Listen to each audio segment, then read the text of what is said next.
Bonjour, cette vidéo vous fera découvrir comment réaliser avec Revit MEP et FISA-RMEP des schémas hydrauliques, ces schémas pouvant inclure des calculs.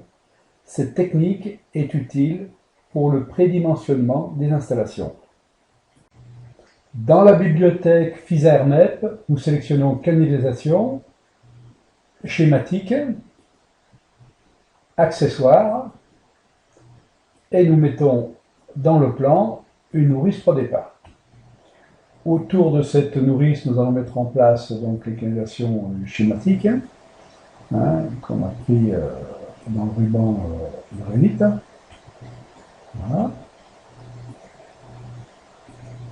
Donc c'est une opération assez conventionnelle de dessin. Voilà, il n'y a pas de difficulté particulière. Voilà. Après, pour mettre les accessoires tels que les pompes, on sélectionne la pompe et on va la mettre sur la tuyauterie. Voilà.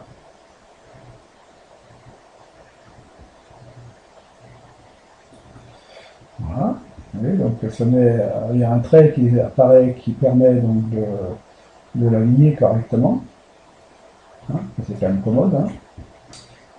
Ensuite, on va chercher les vannes. Voilà, on va mettre en place donc la vanne. Voilà, ça s'aligne, donc on va trouver l'autre qui va s'aligner aussi.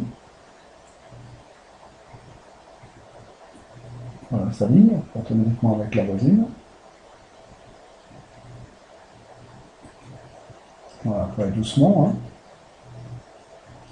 Revit ne supporte pas les gens nerveux, donc il faut aller relativement doucement et tout se met en place très facilement. Voilà. Donc il suffit de bien sélectionner. Voilà. Voilà, ça y est, les vannes sont en place. Voilà. Donc maintenant, ici on a une pompe avec un débit de. Il n'y a pas de débit du tout, on met 2 mètres cubes. Voilà. On va mettre celle-ci, on va lui mettre un débit de 3 mètres cubes. Et la dernière, on va lui mettre un débit de 5 mètres cubes. 5 mètres cubes, voilà. Donc, et après, si je viens chercher dans la bibliothèque d'annotation, diamètre plus vitesse, on va voir qu'ici, on a bien un débit de 10 mètres cubes heure. La vitesse, bien sûr, est fausse, puisque les diamètres sont, pour l'instant, pas calculés. Voilà, on met en place les étiquettes, on a bien les débits qu'on a définis précédemment, c'est-à-dire 2 mètres cubes, 3 mètres cubes et 5 mètres cubes. Voilà. Donc si on veut procéder au calcul, on va utiliser la fonction traditionnelle de Revit, de calcul.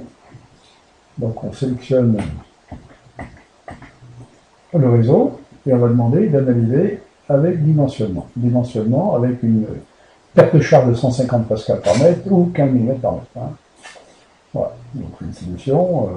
Voilà. Et donc on a automatiquement les diamètres qui ont été calculés par rapport au diamètre nominal, la vitesse, la perte de charge. Voilà. Donc par rapport à une perte de charge de 15 mm par mètre, donc il donne une vitesse donc inférieure à 1 mètre seconde. Voilà. Et donc voilà, on a donc un schéma à la fois schématique et à la fois dimensionné. C'est ce que cherchent les bureaux d'études en général, ou les entreprises pour prédimensionner le réseau.